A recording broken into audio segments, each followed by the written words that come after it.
Враг пытается напасть на него, но Тор, сохраняя спокойствие, блокирует его атаку и рассекает его пополам, а затем уворачивается от двух других врагов и убивает их. Один из врагов подкрадывается к нему сзади, но его убивает великан и друг Тора Торкел. Торкел говорит ему быть внимательнее, пока он одним ударом своего гигантского топора убивает нескольких врагов, а Тор взбирается на бревно и убивает последнего врага на их корабле. Он спрашивает Тора, хорошо ли тот себя чувствует, а Тор небрежно поднимает мертвеца, а затем щит, чтобы отразить стрелы, летящие в их сторону. Тор говорит, что с него хватит, и он собирается закончить битву раз и навсегда, и прыгает на соседний корабль, пробираясь сквозь врагов, словно разрезая масло ножом. Он убивает нескольких врагов с поразительной скоростью, а затем расстреливает остальных на другом корабле. Затем он прыгает на третий корабль и убивает всех до единого. Последний враг пытается напасть на него с топором, хотя ужасно боится, но Тор просто пронзает его насквозь, убивая. Умирая, он зовет свою жену, и это напоминает Тору о его собственной жене. Он замирает на секунду, и враги успевают выстрелить ему в плечо, а затем целая толпа врагов нападает на его корабль и бежит к нему. Они пользуются его замешательством и обезоруживают его, а один из врагов подбегает к нему, чтобы убить, но Тор отбивается и бросает его в море. Парень пытается задушить Тора, они оба борются, чтобы не упасть в воду, но Тор спокойно хватает меч врага и вонзает ему в живот, заканчивая бой. Он всплывает на поверхность, но решает уплыть подальше от битвы и добирается до берега. Оглядываясь на поле боя, он чувствует отвращение, когда понимает, что даже не знает, зачем он убивает этих людей, и решает больше никогда не возвращаться на войну. Проходит несколько лет, и теперь он живет в Исландии, в маленькой деревне, со своей семьей, включая жену Хельгу, дочь Ильву и сына Торфинна. Он работает фермером и смог сбежать от своей армии, притворившись, что погиб в бою. Вечером, когда он возвращается домой, дети собираются послушать истории Лифа, старого моряка, который путешествовал по миру. Он рассказывает им о теплом месте, где зимы не суровые, вокруг всегда зеленая трава и дует теплый ветерок. Для этих детей такое место кажется скорее мечтой, чем реальностью. Тор возвращается и говорит детям, что им пора идти домой, а потом садится рядом с Лейфом, который рассказывает ему, что эта зима особенно суровая и много людей умирает от холода. Он говорит Тору, что нужно следить за скотом, иначе многие животные погибнут. В это время входит Ильва с двумя овцами и говорит, что они ослабли и их нужно согреть, иначе они умрут.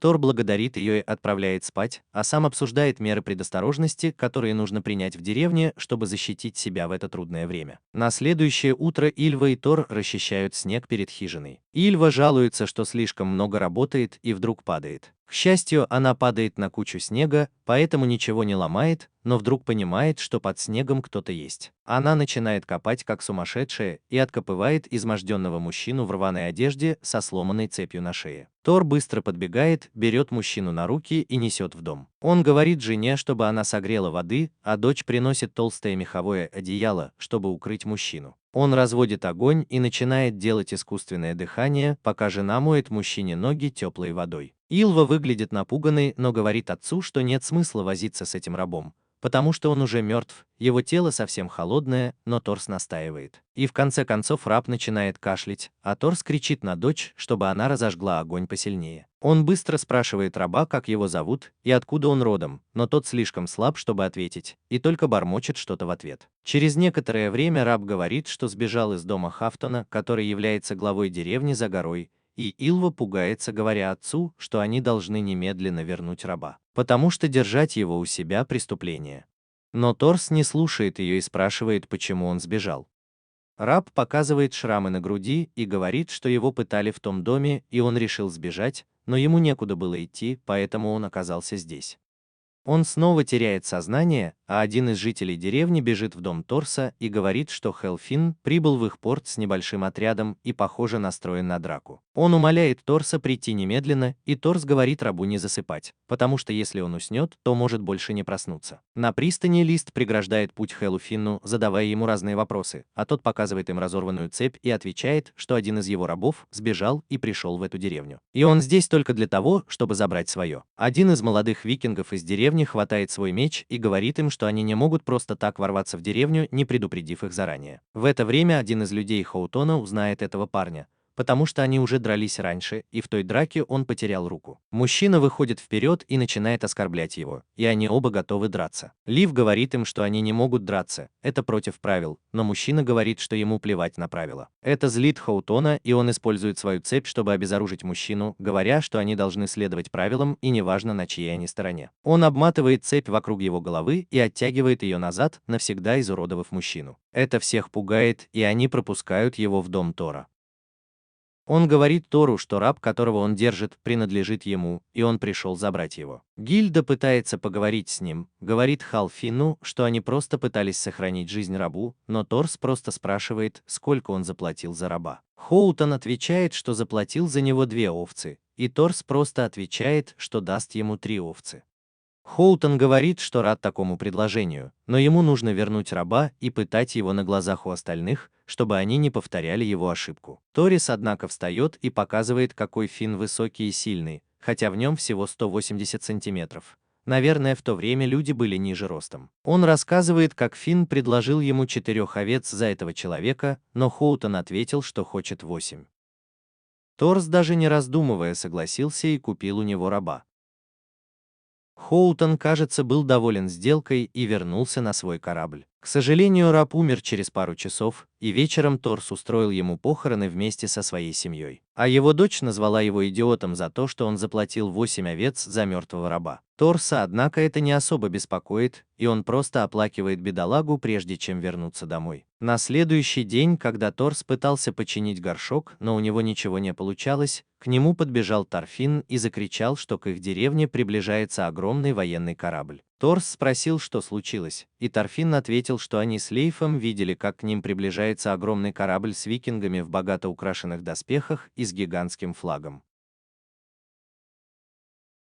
Их лидер Флоки снимает шлем и кланяется Торсу, называя его своим вождем. Вся деревня в шоке, но Торс, кажется, не впечатлен, и спрашивает Флоки, что ему нужно от их деревни. Флоки отвечает, что хотел бы поговорить наедине, и они с Торсом заходят в его дом, а викинги окружают всю деревню. Торс спрашивает Флоки, зачем он искал его, ведь прошло уже 15 лет с тех пор, как они виделись в последний раз. Флоки отвечает, что пару дней назад король Англии тайно отправил в их земли отряд солдат, и пока вся деревня была на реке, они напали на них и убили всех до единого, включая сестру короля Дании. Это стало причиной для нападения на англичан, и король готовится к масштабному вторжению. Он просит всех викингов присоединиться к войне. Он говорит Тору, что хотя за дезертирство полагается смерть, король готов закрыть глаза на то, что Тор дезертировал из армии и хочет, чтобы он сражался за них. Но Тор отвечает, что он оставил такую жизнь, и что эта деревня находится в 1000 миль от любого конфликта на другом конце света. Флоки, однако, отвечает Тору, что их король приказал им вырезать всю деревню, если Тор откажется присоединиться к битве, и это заставляет его согласиться. Он идет к пристани, чтобы проводить военный корабль, когда Флоки объявляет, что они идут на войну с Англией, и что их возглавит Тор. И любой мужчина из деревни может присоединиться к ним, если захочет. Сказав это, он просто возвращается в море, а вся деревня радуется мысли о настоящей войне, где можно завоевать золото и славу. Но Тор, кажется, не в восторге и с грустью возвращается домой. Лейф возвращается домой и разговаривает с Тором, который говорит, что эти люди никогда раньше не видели войны даже издалека и имеют очень неправильное представление о ней. Почти все они погибнут на этой войне, но, кажется, они все равно очень воодушевлены. На следующий день они вытаскивают военный корабль из своей деревни и ремонтируют его, чтобы отправиться в плавание, а Тарфин играет с другими детьми, изображая войну, где он дерется и бьет людей слишком сильно, даже ломает кому-то руку. Отец пострадавшего ребенка приводит его к Тору, который вправляет ему руку, а другие дети жалуются, что Тарфин всегда дерется слишком сильно. Тор возвращается домой и замечает, что Тарфин держит кинжал, который принадлежал ему, когда он был воином, и отбирает его, говоря, что у него нет врагов и не нужно драться без причины. Но Тарфин почему-то упрям и выбегает на улицу, а Тор смотрит ему вслед. На следующий день они собираются уходить, и Тор берет с собой только 5 мужчин, чтобы сражаться в битве. Они готовятся на корабле, а бедная женщина подбегает к Лейфу и спрашивает, все ли с ними будет в порядке. Лейф говорит ей правду, что Тор не берет никого из них в бой, а просто берет этих 5 мужчин с собой до Норвегии, где оставит их и пойдет сражаться один. Потому что не хочет рисковать ничьей жизнью. Он берет только 5,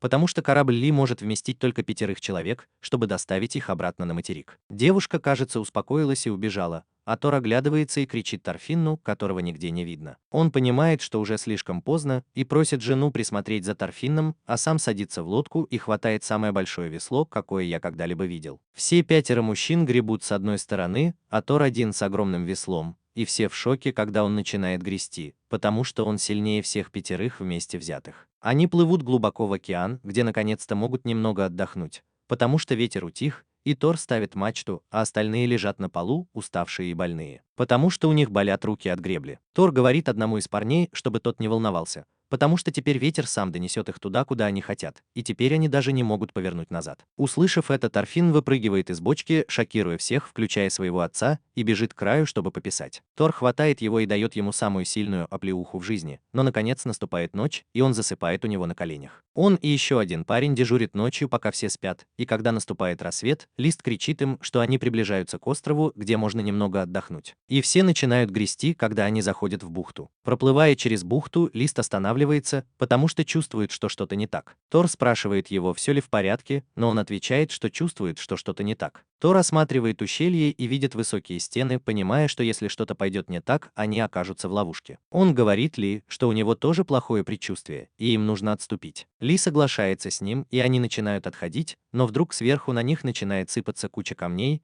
и Тор прыгает на Торфинна, чтобы защитить его, а остальные прячутся. Когда камни перестают сыпаться, он оборачивается и видит, что выход перекрыт. Ли спрашивает, все ли в порядке. К счастью, все целы, но Тор говорит, что нужно быть начеку, потому что враги приближаются. 2 военных корабля внезапно появляются в бухте, и на них полно людей. Ребята на лодках Тора начинают паниковать, потому что у них нет опыта. Один из них достает меч, но Тор говорит ему не делать этого, потому что он сам разберется с ними. Он достает свой меч и протягивает Торфинну маленький кинжал, говоря, что им нужно пользоваться только в крайнем случае. Когда корабли приближаются, Тор выходит вперед и прыгает на их корабль, шокируя всех. Один из парней пытается напасть на него, но Тор одним ударом сбивает его с ног, снова шокируя всех вокруг. Другой парень бежит на него, но получает удар локтем и падает. Остальные мужчины в страхе отступают. Еще 3 пытаются напасть на него, но он легко сбивает их с ног голыми руками. Мужчины продолжают нападать, но Тор даже не достает меч, потому что он не хочет убивать, и сбивает их с ног одного за другим, направляясь к помощнику капитана на своем корабле. К нему подбегает все больше людей, и он вырубает их одним ударом, пока сам идет к концу корабля. Сайтама должен отдать титул сильнейшего человеку Тора.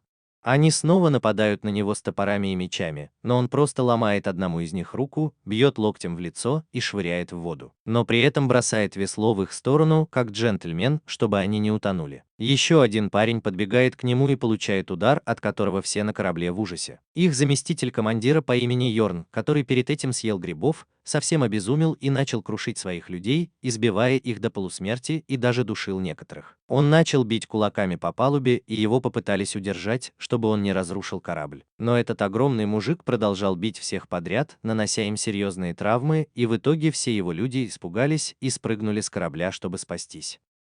Торс понял, что Йорн обезумел и не чувствует боли, когда Бьорн ударился головой о деревянный корпус. Он повернулся к Торсу и закричал во всю глотку, а потом бросился на него с невероятной скоростью. Торс, однако, был ветераном сотен сражений и видел таких людей раньше, поэтому легко ударил его в глаз, отбросив назад. Но Бьорн не сдавался и снова попытался напасть на него, но получил сильный удар в подбородок и снова упал. Он замечает, что предводитель по имени Аскелад направляет свои корабли к их кораблям и собирается напасть на них, и думает, как их защитить. Но вынужден остановиться, когда Йорн снова встает и нападает на него. Войска Аскелада начинают переправляться на другой корабль, но их доски ломаются, когда Тор бросает Йорна на них, и тот теряет сознание. Он возвращается на свой корабль и рубит оставшиеся доски, предотвращая вторжение. Он смотрит на другой корабль и видит, что там 30 человек, а на холме лучники. Он знает, что легко справиться с ними в одиночку, но понимает, что с ним много людей, которые не могут защитить себя, включая его сына. Поразмыслив, он смотрит на Аскелада и вызывает его на поединок перед богами и людьми. Он говорит, что легко справиться с ними в одиночку, и это даст им шанс выжить. Если Аскелад победит, они могут делать все, что захотят, но если он проиграет, им придется немедленно отступить. Аскелад впечатленно смотрит на него и говорит, что примет вызов, и перепрыгивает на его корабль,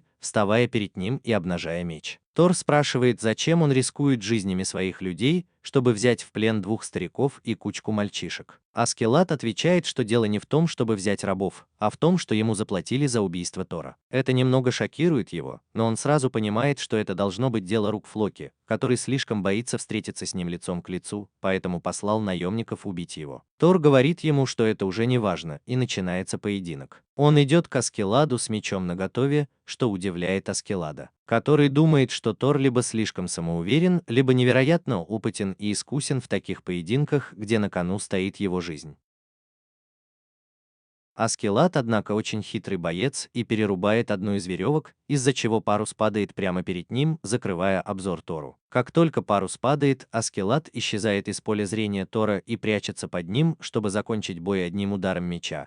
Но Тор, хоть и застигнут врасплох, успевает отступить. Но не без раны, меч Аскелада слегка задевает его, и из раны течет кровь. Тор пытается ударить Аскелада ногой, но тот быстро уворачивается. Тор, кажется, сам удивлен, когда замечает, что из его груди течет кровь, а враги кричат, поддерживая своего лидера. Тор смотрит на Аскелада и признает его силу, а затем говорит, что не сможет сдержаться против такого искусного бойца, как он, и бросается на Аскелада с такой безумной силой, что все в шоке.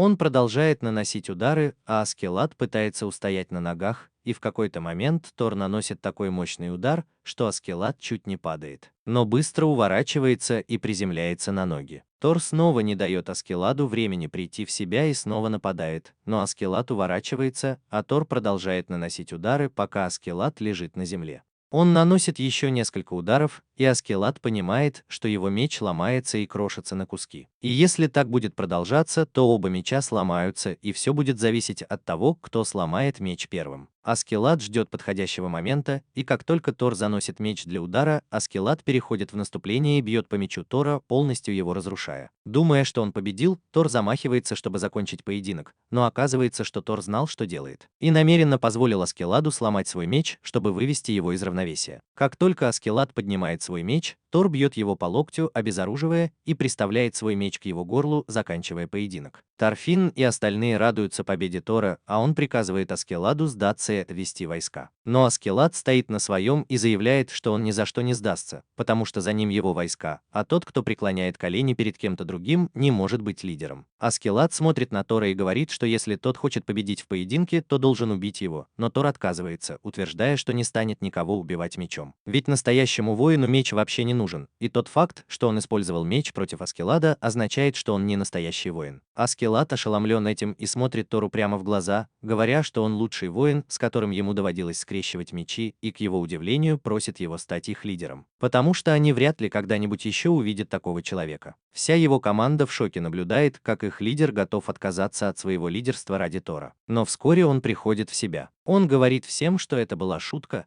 а Тор снова просит его отступить. Но тут внезапно Йорн снова приходит в себя и прыгает на кабана, хватает Торфина и приставляет меч к его горлу. Все стоят на месте, потрясенные тем, что произошло, а Тор кричит Аскеладу, чтобы тот отпустил их, как и обещал. Он смотрит на Йорна и приставляет меч к горлу Аскелада, но ничего не меняется. Тор говорит, что он обещал, но Аскелад отвечает, что тоже обещал убить его. И тогда Тор понимает, что не стоит рисковать жизнью сына, и говорит, что он получит то, что ему нужно. Но пусть оставит его в покое и уходит своей дорогой, не оглядываясь. Он удивленно смотрит на Тора, когда тот бросает меч в воду и приказывает лучнику стрелять в него. Тор, которого пронзили множеством стрел, но который все еще стоит на ногах, вызывает восхищение у всех вокруг своей невероятной силой. Он смотрит на Дорма и приказывает ему отпустить Торфина, и даже Берсерк отпускает мальчика из страха. Торфин подбегает к Тору, хватается за его тунику и плачет, но Тор говорит ему позаботиться о себе и своей семье. А затем смотрит на Лейфа и приказывает ему доставить его голову королю, чтобы они оставили их деревню в покое. Один из парней на корабле Тора подбегает к Аскеладу с обнаженным мечом и нападает на него, но Аскелад легко уклоняется от удара, а затем бьет его в лицо и говорит ему не вмешиваться. Потому что Тор подарил ему новую жизнь, и нужно уважать эту жертву. Аскелад отводит свои войска, а остальные парни садятся на корабль, чтобы вернуться. Он берет лодку, на которой приплыл Тор, потому что им нужно было больше людей, чтобы грести, ведь Тор гребет с силой 5. К его удивлению, Торфин оказывается на борту с кинжалом в руке и угрожает им, что убьет их, если это будет последнее, что он сделает. Его команда говорит ему, что он пробрался на корабль, пока они отплывали, и спрашивает, не выбросить ли его за борт. Но Аскелад, которого тоже впечатлила самоотверженность Тора, говорит им оставить мальчишку в покое и идет спать. Прошло уже несколько дней с тех пор, как Торфин оказался на другом корабле, у него закончилась питьевая вода и еда, и он едва жив, так как пытается пить ту воду, что осталась на борту, но она оказывается совершенно соленой и непригодной для питья. Он бы уже давно умер, но огонь в его сердце, который горит желанием отомстить, не дает ему умереть. И, к счастью, Аскелад и его команда высаживаются на острове, чтобы немного разграбить его. Торфин наконец-то ступает на твердую землю и пытается идти за ними, но он так слаб, что падает и ударяется о дерево, теряя сознание. Когда он приходит в себя, викинги уже ушли, и он вдруг замечает свет в конце леса и, подойдя ближе, с ужасом видит, что Аскелад и его люди уничтожают всю деревню, убивая мужчин и женщин и не давая никому сбежать. Когда они закончили грабить, все жители деревни крепко спали. Торфин решает осмотреться и достает свой кинжал для защиты. Он обходит лагерь в поисках Аскелада и вдруг замечает его в маленьком доме, спящего на кровати. Он берет меч у ближайшего викинга и заходит в комнату, стараясь не шуметь, поднимает меч над головой, чтобы убить его, но в последний момент останавливается. Потому что не может быть трусом и убивать кого-то во сне, поэтому он выходит из дома и уходит в лес. На следующее утро он ждет, когда Аскелад проснется, и как только замечает, что тот идет с Йорном, подбегает к ним и вызывает Аскелада на поединок. Он смотрит на Торфинна, который держит меч, слишком большой для него, и видит, как у того дрожат руки от тяжести. Все его товарищи смеются над Торфинном, но он решает принять вызов и не отказывается от поединка. Он даже не достает свой меч и говорит Торфинну, чтобы тот напал на него. И как только тот бросается в атаку, Аскелад уклоняется, а Торфин теряет равновесие, потому что его меч застревает в деревянной доске. Все смеются, пока он пытается вытащить меч, а Аскелад подходит к нему и отталкивает его, говоря, что ему следовало убить его, пока тот спал. Торфин встает и бродит по деревне голодный, потому что уже несколько дней ничего не ел. Войско Аскелада, однако, пирует, поедая баранину и говядину, и у Торфинна текут слюнки, когда он смотрит на них. Но мужчины настоящие ублюдки и бросают ему пустую кость, чтобы он ее обглодал, на что Торфин смотрит с жадностью, но отказывается ее трогать и убегает в лес. Он замечает кролика и пытается поймать его, но, конечно же, безуспешно, а потом находит на земле орехи, которые ел кролик. Он пытается их съесть, но тут же выплевывает, понимая, что они горькие и отвратительные. Вечером он приходит в заброшенный лагерь и осматривает обглоданные кости, а дождь все льет и льет. От голода он берет одну из костей и начинает грызть ее, пытаясь откусить кусочек мяса, но у него ничего не получается, и он совсем падает духом. На следующее утро он просыпается и видит рядом с собой украденный меч. Йорн замечает его, когда он собирает грибы в джунглях. Кажется, он удивлен, что Торфин все еще жив, но решает просто собирать грибы и спрашивает, привык ли он к такому большому мечу. Торфин, однако, не в настроении разговаривать и вытаскивает меч, обвиняя Йорна в том, что тот жульничал во время поединка, из-за чего погиб его отец. Он бросается на Йорна и пытается ударить его, но тот блокирует удар локтем, отталкивает Торфина на землю и уходит обратно в лагерь, оставив его одного в лесу. Ночью Торфин пытается сесть у костра и съесть то, что осталось от костей, но вдруг к нему подходит волк. Он сразу же хватается за меч, но вспоминает, что меч ему не подходит, потому что он слишком тяжелый. Он бросает меч и достает кинжал, когда волк пытается напасть на него. Торфин вонзает кинжал волку в горло, тот отступает, но вскоре умирает. Это придает Торфину уверенности. На следующий день он начинает тренироваться с кинжалом, используя в качестве мишени деревянное ведро, и постепенно начинает лучше управляться с ним. Он даже пытается убить кролика, но у него ничего не выходит, потому что кролик слишком быстрый, и в отчаянии Торфин бросает кинжал, но тот вонзается в дерево. Тогда он решает научиться метать ножи и начинает тренироваться на дереве. Он тренируется несколько дней и наконец-то сам ловит кролика и готовит его, чтобы вдоволь наесться. На следующий день, когда Аскелад и его друзья собираются уходить, Торфин снова подходит к нему и при всех вызывает на дуэль. Аскелад не очень-то рад этому, но все же соглашается. Торфин бросается на него и несколько раз пытается ударить кинжалом, но Аскелад отличный боец и с легкостью уворачивается от всех его атак, а потом пинком отбрасывает его в сторону. Торфин пытается подняться, но Аскелад снова пинает его. Он пинает его снова и снова, приказывая ему встать и драться, пока Йорн не велит ему отпустить его. Аскелад оборачивается, и Торфин бросает в него кинжал, но Аскелад быстро отбивает его, спасая себя. Затем он поднимает кинжал и бросает его перед Торфином, который говорит, что хочет еще одну дуэль. Но Аскелад отвечает, что если он хочет сразиться с ним, то должен завоевать славу на поле боя, и только тогда он даст ему возможность снова сразиться с ним. Торфин встает, когда Аскелад направляется к своим кораблям, и решает, что он быстро завоюет славу на поле боя и устроит дуэль, в которой убьет Аскелада. Наконец, викинги начинают полномасштабное вторжение в Англию, и их жестокие армии наводняют страну до смерти, пугая англичан. Аскелад хочет получить свою долю славы и золота, поэтому тоже хочет принять участие в битве. Они плывут вверх по реке и видят на берегу множество трупов, когда наконец причаливают к берегу и выходят на сушу. Они без труда проходят мимо мертвых тел, потому что они ветераны войны, а Торфину приходится нелегко, он с трудом пробирается сквозь горы трупов и вонь мертвецов. В какой-то момент он подходит к одному из трупов и его тошнит. Он продолжает идти за ними, и когда наступает ночь, он начинает есть орехи, которые находит. А Аскелад заключает сделку с остальной армией викингов, чтобы получить много золота в обмен на свои услуги наемника. Наконец они заключают сделку, но внезапно на них обрушивается град стрел. Оказывается, английские войска решили устроить засаду, когда викинги этого не ожидали, и начинается ожесточенная битва. Многие погибают, но Аскольд быстро берет ситуацию под контроль и ведет своих людей в бой. Они быстро приходят в себя и бегут на врагов с топорами и мечами, получая стрелы в грудь, но все равно с поразительной жестокостью убивают врагов. Торфин помнит, что Аскелад обещал ему еще одну возможность сразиться, если он чего-то добьется, поэтому достает свой кинжал. Но будучи ребенком, он пугается такого кровопролития, и тут к нему сзади подходит вражеский солдат. Торфин быстро убегает, но солдат сбивает его с ног и уже собирается убить, когда Аскелад наносит удар сзади и убивает солдата на месте, прежде чем продолжить свой путь. Торфин снова поднимается, вокруг царит хаос, и тут к нему подбегает еще один солдат, надеясь его убить. Но на этот раз Торфин берет себя в руки, уворачивается от удара и бьет солдата ножом в живот. Но рана оказывается неглубокой, и солдат бьет его ногой в живот, а затем пытается добить ударом меча, но Торфин снова наносит удар в живот, убивая его на месте. Он так потрясен, что начинает плакать и снова вонзает нож в труп, а остальные смотрят на его внезапное превращение из мальчика в мужчину. С тех пор Ани участвует в битвах, нападая на врагов, удивляя их своей скоростью и маленьким ростом, но глубоко вонзая кинжал им в горло, убивая их на месте. Он проводит на поле боя несколько лет, становясь все лучше и лучше, изучая новые приемы и с удивительной легкостью убивая все больше врагов. И однажды даже спасает Аскеладу жизнь, метнув нож в врага, который собирался напасть на него сзади. Торфин стал немного старше и опытнее в бою, даже когда сражается с другими мужчинами. Однажды Аскелад просит его разведать обстановку, пробравшись в лагерь врага.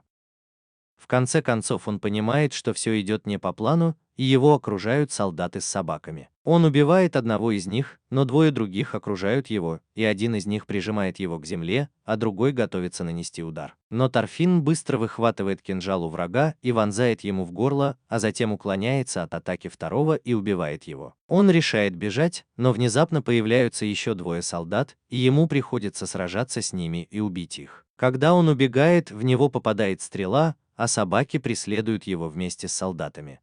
Каким-то образом ему удается сбежать, но из-за потери крови и усталости он теряет сознание у реки. На следующий день его находит пожилая женщина с дочерью, которые шли вдоль берега, и она забирает его к себе домой, перевязывает ему раны и укладывает в постель. Через некоторое время он просыпается и с удивлением обнаруживает, что находится в доме у безобидной старушки и ее дочери, которые готовят еду. Он быстро оглядывается и на всякий случай берет свои кинжалы, но старушка говорит ему, чтобы он не волновался. Она предлагает ему сесть с ними за стол, и как только он начинает есть, то не может остановиться, потому что очень голоден. Пожилая женщина улыбается ему, а молодая девушка говорит, что он не похож на англичанина и что, возможно, он викинг. И что если они его приютят, у них будут большие неприятности. Но пожилая женщина затыкает ей рот, говоря, что Иисус никогда не простит ее, если она не поможет ребенку. Вдруг девушка чешет голову и с ужасом понимает, что Торфин весь в блохах. Пожилая женщина выводит его на улицу и начинает вычесывать ему волосы, вытаскивая блох, и говорит, что у нее был сын, ровесник Торфинна, но он умер 2 года назад от лихорадки. Внезапно к ней подъезжает английский солдат на коне и спрашивает, не видела ли она подозрительного мальчика, который на самом деле шпион викингов. Торфин напрягается и достает кинжал, но пожилая женщина, зная, что они ищут Торфинна, говорит, что никого не видела.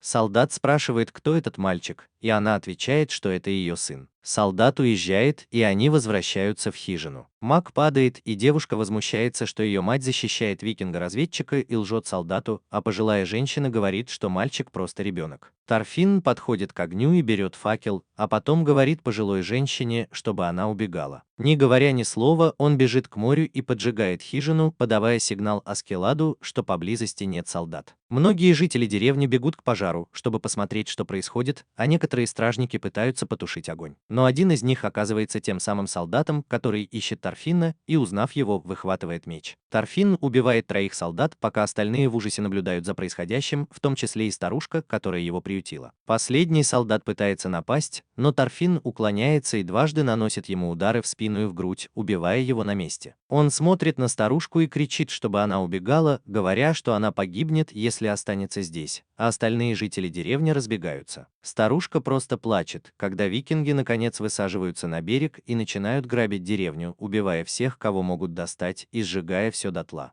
Снова наступила зима, и Аскелад хочет добыть как можно больше золота, пока не выпал снег и не усложнились бои. Но из-за снега поход в Англию пришлось отложить. Поэтому он обращает свой взор на Францию, потому что все знают, что Франция не может победить даже ребенка в штанах карго с водяным пистолетом. Они наблюдают за битвой между 2 противоборствующими группировками французских войск за контроль над королевством. У армии, осаждающей город, похоже, есть командир-идиот, который ничего не смыслит в военной тактике, и хотя у них больше людей, они продолжают посылать свои войска к стенам. Но их отбрасывает назад гораздо меньшая армия. Аскелад наблюдает за битвой и, увидев, что они снова потерпели поражение и отступили, ухмыляется и говорит своим воинам, что они собираются украсть все сокровища у этих идиотов. Все его последователи думают, что он хочет сразиться с людьми, которые осаждают замок, потому что они кажутся глупыми и находятся в невыгодном положении. Но Аскелад говорит им, что они будут сражаться на их стороне и захватят замок. Они немного удивлены, но решают довериться ему несмотря ни на что. Аскелад зовет Торфинна, который теперь превратился в подростка Эмо, вооруженного 2 кинжалами на поле боя и являющегося одним из самых свирепых воинов в их армии. Он говорит Торфинну, что ему нужно пойти к командиру Красной армии и сказать, что он никудышный воин и не знает, что делает. Если он хочет победить, ему нужно заключить с ними сделку и отдать им половину золота, которое они получат после захвата замка. Он велит ему передать это послание, а затем остаться в лагере, чтобы понаблюдать за их глупостью и доложить, если они планируют какие-нибудь идиотские действия. Торфин, однако, смотрит на Аскелада и говорит, что он сражается на поле боя уже больше 4 лет и убил для него бесчисленное количество людей, но так и не получил того, чего заслуживает. Аскелад насмехается над ним и говорит, что позже даст ему кучу золотых монет, но Торфин приходит в ярость и говорит, что хочет сразиться с ним на дуэли, чтобы убить его и отомстить за смерть отца. Все остальные мужчины были шокированы этим заявлением, а Аскелад посмотрел на него и пообещал, что если он принесет ему голову командира, то они будут сражаться на дуэли. Торфин не сказал ни слова и побежал в лагерь Красной армии. Когда солнце село, он добрался до лагеря, где его остановили стражники, которые подумали, что он шпион из Синей армии, и попытались его схватить, но Торфин не выдержал. Схватил одного из солдат за руку, вывернул ее и приставил кинжал к его горлу, сказав, что он должен отвести его к своему командиру. Наконец он добрался до обеденного стола, за которым сидел карлик, больше похожий на животное, чем на человека, и поглощал еду. Торфин сказал ему, что он пришел с посланием от Аскелада, который предлагает дружбу и сотрудничество, и это единственный шанс для толстяка победить в битве с Синей армией. Если он согласится, то форт будет атакован на следующее утро и захвачен к вечеру. Но если он откажется, то армия Аскелада уничтожит его и заберет плату у Синей армии. Толстяк попытался угрожать Торфину, сказав, что может перерезать ему горло прямо сейчас, но тот ответил, что если он умрет, Аскелад автоматически решит, что ответ был отрицательным, и нападет на них завтра. Не имея другого выбора, толстяк согласился, и Торфин вышел, чтобы послать сигнал с помощью огненных стрел. На следующее утро Красная армия занимает позиции и готовится к очередной осаде замка, но Аскелада и его войска нигде не видно. Жирный начинает паниковать. Торфин говорит ему, что нужно просто атаковать, и викинги скоро присоединятся. Жирный посылает своих людей снова штурмовать ворота, а синяя армия расстреливает их из арбалетов с безопасного расстояния. Торфин спрашивает одного из солдат, кто командир синей армии, и тот указывает на воина в богато украшенном шлеме. Торфин бросается к замку со всех ног. В этот момент за спиной Красной армии начинают шелестеть деревья, и оттуда появляются сотни викингов. Они несут на плечах несколько длинных кораблей и со всех ног бегут к замку. Это шокирует всех, и они бросаются к реке, запрыгивают на корабли и плывут вокруг замка, чтобы попасть в деревню за ним. Солдаты на стенах стреляют в викингов из арбалетов, но Торфин перепрыгивает через реку и начинает карабкаться по стене, убивая врагов. Это привлекает всеобщее внимание, потому что никто не ожидал, что ребенок сможет так легко проникнуть в замок. Аскеладу это только на руку, и он быстро приземляется на землю, пока Торфин пробирается к генералу.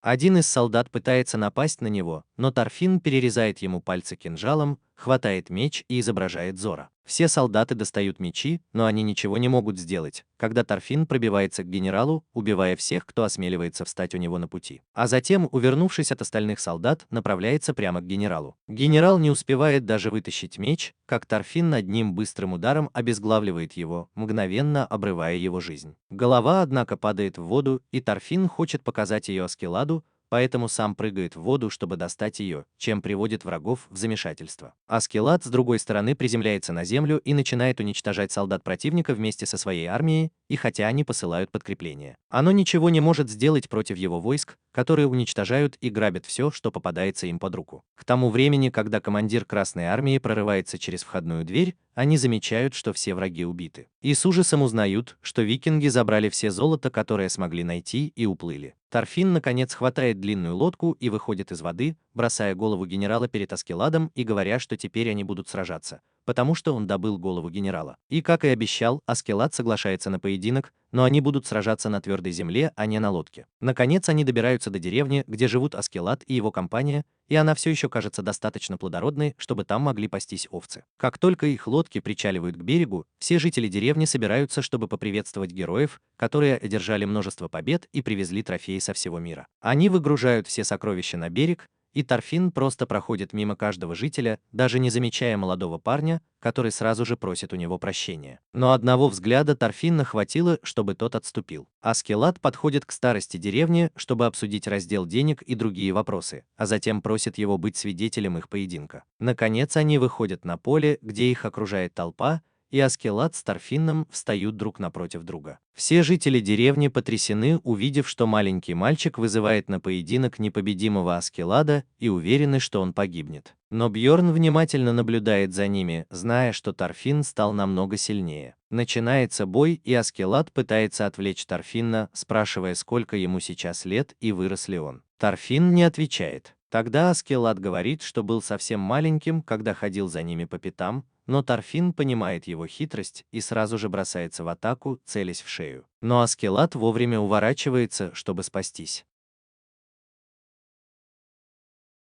Торфин продолжает атаковать, а Аскелад уворачивается и пытается блокировать удары, но понимает, что если не будет сопротивляться, то проиграет. Он наносит мощный удар и отбрасывает Торфина назад. Однако Торфин снова бросается в атаку и блокирует свой меч одним из кинжалов, а другим метит в пальцы Аскелада, но тот очень быстро реагирует и убирает меч. И Торфин остается безоружным. Но прежде чем Торфин успевает напасть, Аскелад пытается схватить его за руки, но Торфин отступает, и Аскелад успевает подобрать свой меч. Аскелад вдруг начинает говорить с Торфином, утверждая, что даже не помнит, кто его отец и как его звали, и что он, должно быть, был очень слабым и незначительным человеком. Иначе он бы его точно запомнил. Это приводит Торфина в ярость. Он кричит и замахивается, но Аскелад предугадывает его атаку и сбивает его с ног, а затем вывихивает ему плечо и побеждает в поединке. Он уходит, говоря Торфину, что ему еще нужно много тренироваться, чтобы победить его. В тот вечер все сидят в теплой палатке, едят и пьют, празднуя победу, но Торфина нигде нет. Он на отцовской лодке, где чувствует себя спокойно и безопасно, несмотря на сильный холод. Он спит там сидя, и ему снится, как отец разговаривает с ним, и вдруг он чувствует, как чья-то рука приближается к нему. И он тут же достает кинжал и направляет его в горло нападающему. Оказывается, это всего лишь рабыня, которая дрожа падает перед ним на колени и говорит, что Аскелат велел ей принести ему еды. Он начинает жадно есть, а девушка спрашивает, почему он здесь, и не раб ли он тоже. Он с отвращением смотрит на нее и говорит, что она воин, а не то, что она, и что на ее месте он бы убил хозяина и сбежал, убив любого, кто попытается его остановить. Боже, этот парень совсем не изменился. Зимы наконец-то закончились, и викинги продолжают завоевывать Англию. Они идут на Лондон, где сталкиваются с огромной стеной, за которой стоит Торкель Высокий. Раньше он был викингом и сражался бок о бок с Тором, но по какой-то причине теперь он решил перейти на сторону англичан и стал их командиром. Корабли викингов безжалостно атакуют, но Торкель — человек невероятной силы и чудовищной мощи, который просто бросает топор и, смеясь, расчленяет кучу людей. Это подрывает боевой дух армии, которая безумно боится этого чудовища.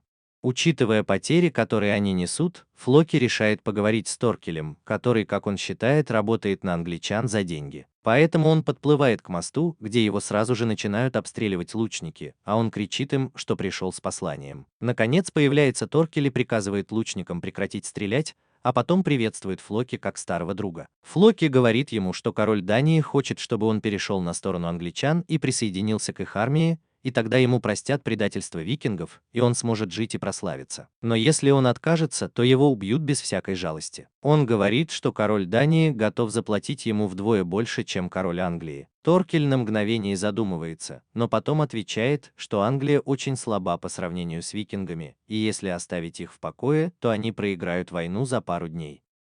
Флоки думает, что Торкель наконец-то пришел в себя, но тут он поднимает огромный валун и говорит, что если Торкель присоединится к викингам, то война закончится сразу, и это будет не так весело. Он говорит, что хочет быть в армии Англии, потому что сражаться с викингами весело, ведь они сильные противники. Флоки тут же кричит своим людям, чтобы они отошли, когда Фоки бросает в них огромный валун и приказывает своим людям стрелять в них, пока они отступают. Викинги решают атаковать на своих длинных кораблях, пока их обстреливают англичане. К счастью, им удается добраться до моста и начать рубить его основание.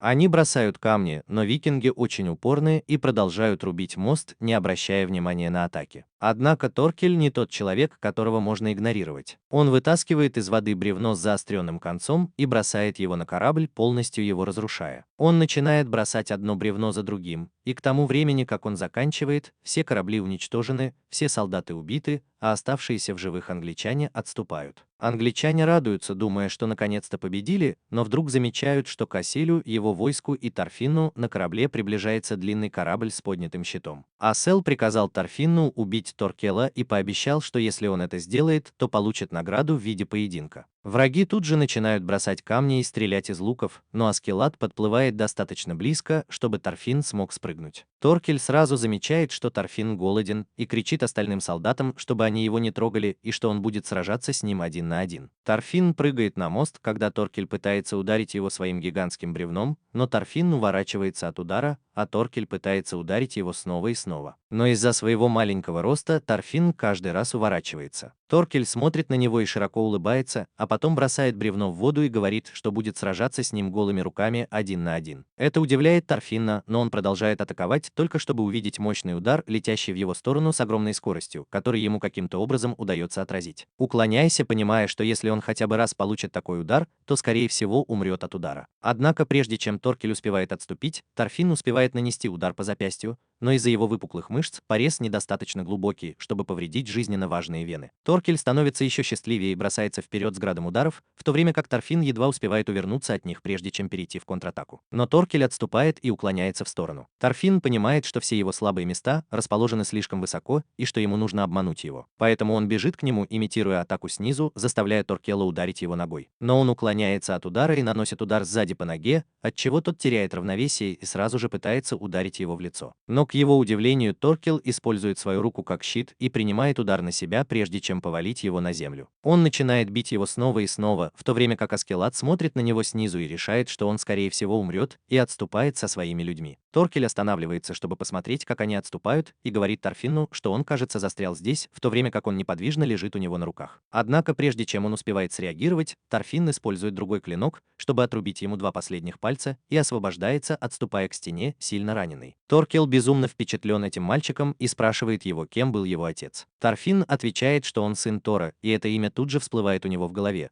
потому что он вспоминает бесчисленные битвы, в которых сражался бок о бок со своим отцом. Но прежде чем он успевает что-то сказать, Торфинн ныряет в воду и уплывает, а Форкл кричит ему вслед, чтобы он вернулся, и они снова сразились. Торфинн проплывает большое расстояние, прежде чем выныривает из мутной воды с вывихнутой лодыжкой, вывихнутым плечом и несколькими сломанными ребрами. Он возвращается в армию Аскелада, думая о своем сокрушительном поражении, и они решают отступить и напасть где-нибудь в другом месте. Аскелад и его армия отдыхают в деревнях, разрабатывая новый план, а утром, когда он разговаривает с Торфинном, они замечают всадника, проезжающего мимо их лагеря. Он окликает его, и оказывается, что это человек из армии принца Кнута, второго в очереди на датский престол. Видимо, его оставили там с 4 людьми, чтобы захватить Лондонский мост, но однажды Торкель решил вывести своих людей и напасть на их лагерь среди бела дня. Он использует бревно, чтобы проломить голову любому, кто встанет у него на пути, и хотя у него было всего 400 человек, он смог убить почти всех солдат, прежде чем захватить принца Кнута. Он говорит Аскеладу, что собирается попросить помощи у основной армии, чтобы собрать людей для защиты принца, и просит его о помощи. Аскелад достает меч и, не раздумывая, обезглавливает гонца, шокируя всех вокруг. Джон спрашивает его, что он задумал, и тот отвечает, что они собираются освободить принца сами без чьей-либо помощи, потому что кто бы не захотел вернуть принца. Он заплатит за это немалую цену, будь то король Англии или король Дании. С этими словами он собирает своих людей, чтобы сразиться с могучим Торкелем Высоким. Торкель захватил принца и теперь ведет его через лес, чтобы привлечь внимание короля Дании. Но когда они идут через лес, Торкель вдруг чувствует, что его словно омывает что-то, и останавливает свой отряд. Он берет копье и оглядывается, прежде чем метнуть его в холм, убивая одного из людей принца Канута. Солдаты показываются из-за холма и объявляют, что они люди принца и пришли освободить его. Они говорят, что их 2 и они сильны. Торкель не верит им, потому что, по его мнению, никто не стал бы раскрывать свои истинные силы, если бы не был уверен в победе. Но он тут же отпускает принца и его спутников и подходит к своим солдатам, шокируя всех. Затем он делает шаг вперед и говорит их командиру, что теперь, когда у него нет принца Канута, командир не сможет оправдываться тем, что не смог победить, потому что боялся за принца. Рагнар, учитель и опекун принца, приказывает своим людям немедленно отступить, потому что безопасность принца важнее всего. Но из-за постоянных насмешек Торкеля солдаты приходят в ярость и обнажают мечи для битвы. Начинается ожесточенная битва, в которой сражаются воины с обеих сторон, но Торкель решает стать берсерком и начинает рубить людей на куски своими огромными боевыми топорами, словно мясо в блендере. Его агрессивная демонстрация силы пугает всех. Он убивает множество людей и одновременно срубает деревья одним взмахом топора. Рагнар кричит, чтобы они отступили и защитили короля, потому что он не хочет повторения битвы на Лондонском мосту. Но Торкель не собирается отступать и продолжает убивать всех подряд, разочарованно глядя на то, что против него всего лишь около 400 человек, что совсем не весело. С другой стороны, Аскелад со своим отрядом уже готов и разливает бензин по всему лесу, прежде чем поджечь его. Торкель сразу же чувствует запах гари и оглядывается, чтобы увидеть, как вспыхнул огромный лесной пожар. Огонь доходит до поля боя и сжигает людей заживо, а густой дым мешает разглядеть, что происходит вокруг. Его воины советуют ему отступить, потому что они не ожидали такого природного бедствия. Но Торкель очень проницателен и понимает, что это не природная катастрофа, а кто-то намеренно поджег весь лес. Аскелад и его отряд смотрят на горящих людей на земле, прежде чем он дает Торфинну добро, и тот, облитый водой, быстро отправляется за принцем, чтобы привести его к Аскеладу. Он бесстрашно бросается в огонь верхом на коне, в то время как воины Торкеля могут легко определить местонахождение принца и полностью окружить его, убивая защищающих его людей. Но прежде чем они успевают схватить его, Торфинн вклинивается между ними, сбрасывает плащ и говорит принцу оставаться на месте, потому что он здесь, чтобы спасти его. Воины не обращают на него внимания и решают напасть, но Торфинн мгновенно уклоняется и вонзает меч в шею одного из них, убивая его. него. Все враги напрягаются, видя такую ловкость и мастерство, и тут из дыма появляется Торкель, приветствуя Торфинна как старого друга и говоря, что он скучал по нему. Он показывает всем отрубленные пальцы Торфинна и говорит, что не стоит недооценивать его, иначе они умрут быстрее, чем моргнут. Он смотрит на Торфинна и спрашивает, действительно ли он сын Тора, и как он узнал его отца. Торкель отвечает, что много лет сражался бок о бок с Тором и утверждает, что Тор — единственный человек во всем мире, который сильнее его. Сказав это, Торкель отступает в дым, говоря Торфинну, что он отдает ему принца, но ему нужно бежать как можно быстрее, потому что Торкель будет преследовать его. Торфин приводит Кнута и остальных своих людей к Аскеладу, который кланяется принцу, а Рагнар упрекает его, говоря, что поджигать лес, когда там был принц, было глупо и безрассудно. Но говорит, что теперь он может доверить безопасность принца только ему. Аскелад идет по земле, пытаясь оторваться от Торкела, который преследует его, чтобы вернуть принца Кнута. Аскелад знает, что его войско намного меньше, чем войско Торкела, и что они не смогут с ним справиться. Он продолжает идти и подходит к берегу реки, где видит рыбака в лодке. Он спрашивает рыбака, может ли тот передать сообщение командиру небольшого королевства Эльс, которое находится на другом берегу реки, и рыбак соглашается. Аскелад передает ему письмо и просит поторопиться, прежде чем вернуться к своим войскам, и снова пускается в путь. Они останавливаются на холме Мира, и один из людей Аскелада, у которого очень хороший слух, прислушивается, не слышно ли чего-нибудь, пока Рагнар и жирный ублюдок спорят о том, что нужно продолжать идти и не останавливаться. Аскелад подходит к ним, и странный китаец с хорошим слухом сообщает ему, что Торкел приближается и до них всего один день пути. Это приводит солдат в панику, но китаец говорит всем замолчать, прислушивается и указывает на холм, утверждая, что там 2 шпиона. Но прежде чем они успевают что-то сделать, шпионы убегают. Аскелад приказывает своим людям немедленно выдвигаться, и они идут дальше. Солдаты устали от пешего перехода, ведь они привыкли плавать по морю, но они заставляют себя идти, иначе Торкел их убьет.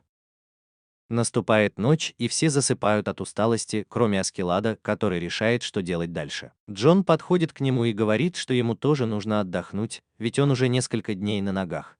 Но Аскелад просит его не тратить время и двигаться дальше, если они хотят выжить. Он снова встает и приказывает своим людям идти дальше, а они просыпаются, ворчат и снова идут под дождем и по грязи, так уставая, что засыпают, когда выпадает свободная минутка. Через некоторое время некоторые даже засыпают на ходу. Рагнар начинает нервничать и спрашивает Аскелада, какой у него план, но тот велит ему заткнуться, и они выходят на поляну, где стоят 2 мужчин в плащах. Аскелад подходит к ним и благодарит за помощь, а потом из густого тумана появляется огромный военный корабль. Они пересекают реку и попадают в королевство Уэльс, которое всегда опасалось вторжения англичан. Поэтому они решают заключить союз с датчанами. Войско чувствует себя гораздо бодрее, ведь теперь им не грозит быть убитыми во сне Торкелем или его людьми. Рагнар хвалит Аскелада за находчивость и просит у командира корабли, чтобы они могли подняться по реке и добраться до основной армии.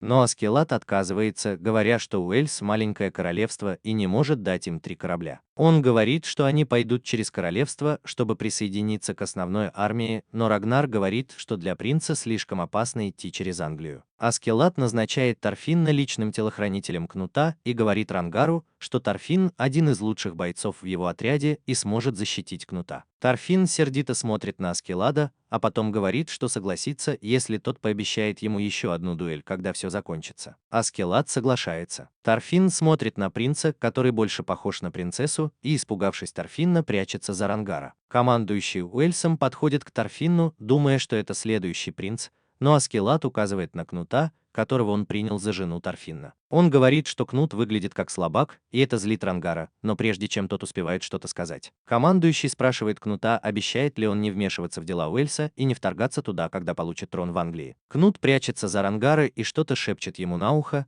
а Рангар говорит командующему, чего хочет принц, но тот велит ему замолчать, потому что разговаривает с принцем. Затем он говорит, что они поговорят позже, и уходит. Они снова отправляются в путь, и командующий говорит Аскеладу, что уже договорился с жителями соседнего королевства, и они готовы помочь. Наконец они видят 2 парней в плащах, стоящих на дороге, и тут появляется Джон и говорит Аскеладу, что китаец с необычными ушами слышал их разговор и думает, что это ловушка. Аскелад останавливает командующего, и вдруг с холма спускается отряд лучников и начинает стрелять в них.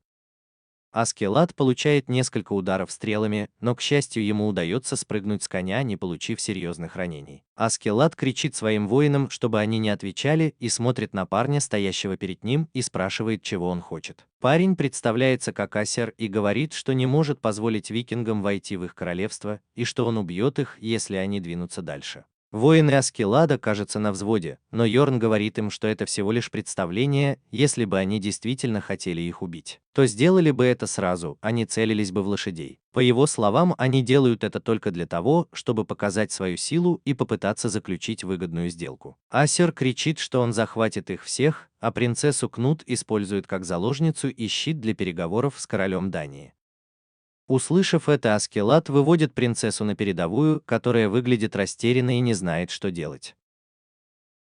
Аскелад говорит ему пригрозить Асеру и сказать, что он сожрет его задницу. Но принцесса прячется за Рагнаром, и сколько бы Аскелад ни пытался, он не двигается с места. Наконец, Аскелад смотрит на генерала Уэльса и говорит, что раскроет свой план Асеру и быстро с этим покончит, а затем приказывает своим воинам отступить. А сам вместе с генералом Уэльса идет к Асеру для переговоров. Асер приказывает своим воинам отступить, потому что он не боится датчан, но как только рядом никого не остается, он извиняется за это и говорит Аселле, что не может позволить, чтобы его считали слабым, потому что это влияет на боевой дух солдат. Аселла говорит ему, что он просто хочет спокойно жить на своей земле, но Асер отвечает, что ему тоже нужно поддерживать свою репутацию, и он не может позволить датчанам просто так разгуливать по его королевству. Он говорит Асеру, что тот сын Лидии, женщины валлийского происхождения, которая была потомком короля Артура, знаменитого героя Британии. Он рассказывает, что более 60 лет назад Ганиш захватил Уэльс и разграбил его. Он взял Лидию в наложницы, и Аскелад родился и вырос как сын бастарда. Асер потрясен и не знает, что сказать, потому что они считали, что род великого короля-героя Артура прервался вместе с Лидией. Но он попросил у него какое-нибудь подтверждение, и генерал Уэльса поручился за него, сказав, что полвека назад, когда Аскелад был еще мальчиком, он привез очень слабую и умирающую Лидию в Уэльс, чтобы похоронить ее рядом с предками. Аскелад смотрит на них и говорит, что он тоже ненавидит датчан и собирается поставить Кнута у власти, заслужив его уважение, чтобы контролировать его изнутри. Аскельд начинает смеяться над этим невероятным планом, который придумал Аскелад, и говорит ему, что нужно сдать все оружие, потому что он сделает вид, что они пленники. И тогда они будут в безопасности, а Аскелад не потеряет уважения. Аскелад соглашается и возвращается к своим людям, приказывая им сдать оружие, и они без вопросов подчиняются. Затем он подходит к Рагнару и требует отдать оружие, но тот отказывается, говоря, что должен защищать Кнута и не отдаст оружие. Аскелад смотрит на Торфинна и требует отдать кинжал, но тот смотрит на него и говорит, чтобы он проваливал, пока он его не зарезал. Аскелад оставляет их в покое, потому что знает, что спорить с упрямыми идиотами бесполезно. Аскельд ведет датчан, притворяясь, что они пленники, а валлийцы смотрят на них из кустов, потому что слышали, что датчане – злобные чудовища, которые едят людей на завтрак с майонезом. Когда они пересекли границу, Аскелад снова пошел впереди, а Торфин сел сзади с принцессой. Он заметил, что принцесса часто на него смотрит, и сказал, что если она хочет что-то сказать, пусть говорит, а если нет, то пусть перестанет на него пялиться. Принцесса ответила, что он не трус и просто не хочет говорить, потому что он принц и его слова могут иметь последствия. Рагнар и Аскельд были потрясены, увидев, что Кнут разговаривает с кем-то, кроме Рагнара. Торфин смотрит на него и снова называет его трусом, что злит Кнута. Он встает и начинает говорить Торфину, что тот понятия не имеет, к чему могут привести его слова, и поэтому не может ни о чем договориться, не подумав. Снова наступила зима, и они идут по труднопроходимой местности английского королевства. Окруженные врагами, они не знают, куда идти, у кого просить помощи. Они идут по глубокому снегу и иногда останавливаются на привал. Один из парней начинает рассказывать священнику историю Тора, говоря, что он был воином, который голыми руками победил 30 человек, не убив ни одного, но все равно погиб из-за своей бесконечной любви к сыну. Это очень заинтересовало священника, который думает, что такой человек должен быть христианином, потому что он считает, что все датчане – жестокие чудовища, посланные на эту планету, чтобы уничтожить человечество. Но солдаты говорят ему, что Тор был норвежцем, поклонялся норвежским богам, но считал, что убийство – это не путь к жизни, и утверждал, что настоящему воину не нужен меч. Священник слушает все это и выпивает много алкоголя, прежде чем снова заснуть. Той ночью мужчины снова отправляются в путь. а Рагнар жалуется Аскеладу, говоря, что им не следовало пережидать зиму, потому что у них больше нет еды и нет укрытия, чтобы защититься от бури. Аскелад, однако, говорит ему, что они будут идти вперед, несмотря ни на что, иначе они просто погибнут. Китаец с большими ушами говорит им, что слышит шум неподалеку. Все насторожились, но он сказал, что слышит не только мужчин, но и женщин с детьми. Они сразу поняли, что где-то рядом деревня. Они посмотрели сквозь бурю и увидели вдалеке свет в окнах домов какой-то деревни. Они направились к деревне, а священник побежал и стал кричать жителям, чтобы они убегали, потому что датчане идут их убивать. Но не успел он далеко уйти, как его схватили и сильно избили. Бьорн заходит в дом, где полно детей, женщина и мужчина.